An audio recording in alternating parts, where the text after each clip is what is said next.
Sering terjadi ya di masyarakat ya, ketika seorang sudah menikah, si suami ini milih ibunya atau milih anaknya atau milih istrinya, mohon maaf. Sebuah kaidah dalam Islam, seorang anak perempuan ini milik ayahnya sampai dia menikah. Ketika dia sudah menikah, maka seorang perempuan ini milik suaminya, menjadi tanggungan suaminya. Kehidupannya harus ditanggung oleh suaminya, nafkah diberikan oleh suaminya. Seorang laki-laki, dia milik ibunya. Maksud milik ibunya adalah meskipun si suami atau seorang laki-laki sudah menikah dan dia sebagai seorang suami, maka dia tetap mendahulukan ibunya. Yang disebut mendahulukan adalah tidak zolim kepada istrinya. Mendahulukan ibu bukan berarti zolim kepada istrinya. Ketika seorang suami sukses, maka harta pertama yang harus dia berikan adalah kewajiban utamanya kepada istri. Tunaikan dulu kewajibannya, yaitu memberikan nafkah kepada istrinya, kepada keluarganya. Itu tanggungan suami. Istri dan anak tanggungan suaminya. Adapun ibu menjadi kewajiban dirinya, tapi bukan tunggal, bukan hanya kewajiban dia seorang. Apalagi kalau si ibu punya anak laki-laki yang lain, apalagi seorang ibu punya anak yang lain. Jadi ketika ada harta yang didapat oleh seorang suami, maka yang harus didahulukan adalah berikan istri, kemudian berikan anak-anaknya. Namun selama seorang istri sudah mendapatkan hak nafkah, cukup. Tidak perlu seorang istri ngorek-ngorek berapa saldo tabunganmu, berapa sih simpenanmu, nggak usah, karena sudah dicukupkan kebutuhannya. Adapun seorang suami mau memberikan kepada orang tuanya tanpa izin istri, boleh. Seorang suami yang sudah memberikan nafkah dari tabungannya ingin memberikan kepada adik-adiknya sebagai pemberian hadiah, atau memang yang ditanggung karena memang belum bekerja, ibunya punya keterbatasan, si suami punya kelebihan, itu silahkan. Istri mohon maaf jangan menuntut. Nah ini nih, di antara hal-hal yang sering ada perdebatan adalah kurang memahaminya hak dan kewajiban. Ketika dia sudah mendapatkan haknya, yaitu nafkah, cukup sampai di situ.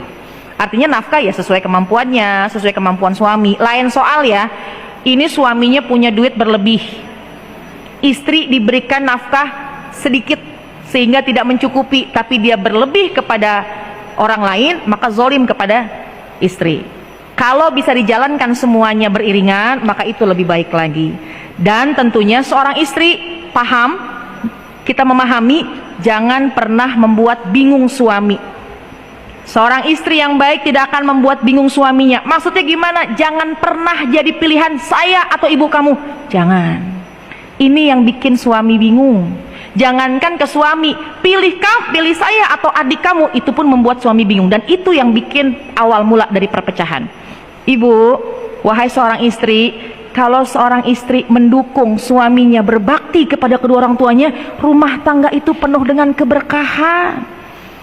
Kita dukung, kita dorong suami kita untuk baktilah kepada ibumu, berilah kasih sayang kepada adik-adikmu, maka rumah tangga itu akan dinaungi rahmat, dinaungi keberkahan oleh Allah Subhanahu wa ta'ala. Sebaliknya kalau seorang istri membatasi, awas ya kalau kamu datang ke rumah ibu kamu, naudzubillah, awas ya kalau kamu ngirim diem-diem uang sama ibu kamu. Kenapa sih diem-diem? Padahal kalau terbuka ya mungkin diem-diem karena takut sama bininya. Tapi kalau terbuka, istri juga jangan gampang marah. Selama sudah cukup kebutuhannya, ya udah cukup. Hati-hati, karena banyak kasus, mohon maaf, perpisahan dan membuat keributan, membuat bingungnya seorang suami ketika dibanding-bandingkan dirinya atau istrinya dengan orang tua. Pilih dia, pilih ibumu atau pilih aku. Jangan pernah mengatakan itu. Justru kita harus support suami kita bisa bakti kepada kedua orang tuanya.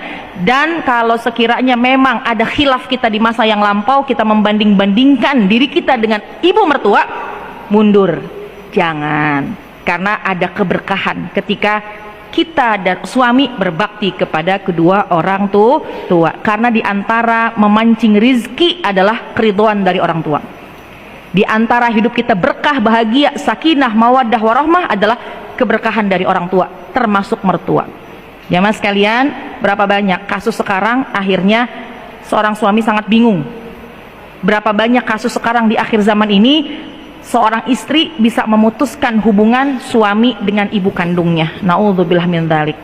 Kita keluar dari tempat ini mudah-mudahan menjadi istri yang tambah solehah lagi, mendorong suami kita, memotivasi suami kita untuk lebih berbakti kepada kedua orang tuanya, menyayangi keluarganya. Maka insya Allah yakin deh hidup kita bakal diberikan kebahagiaan dan keberkahan. Amin ya rabbal alamin. Suaminya pendiam, boleh nggak sih kalau kita lebih memancing komunikasi? Boleh, nggak ada salahnya, karena memang yang namanya sebuah penelitian, perempuan itu kalimatnya lebih banyak tiga banding dibanding laki-laki. Ya, sebuah penelitian mengatakan bahwa perempuan itu mengeluarkan kata dalam satu hari 21.000 kata, sementara laki-laki satu hari cuma 7.000 kata. Itu normatifnya.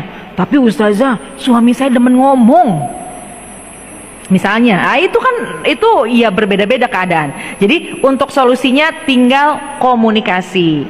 Contoh tadi di antara solusinya, ya ustazah kayaknya kalau ngobrol langsung tuh agak kurang nyambung gitu, karena suami tipenya itu tipe pendiam. Tapi ternyata kalau saya di ruang tamu, suami di kamar sebelah, tapi kita chatnya lancar gitu, ya boleh, itu solusi yang bisa dilakukan.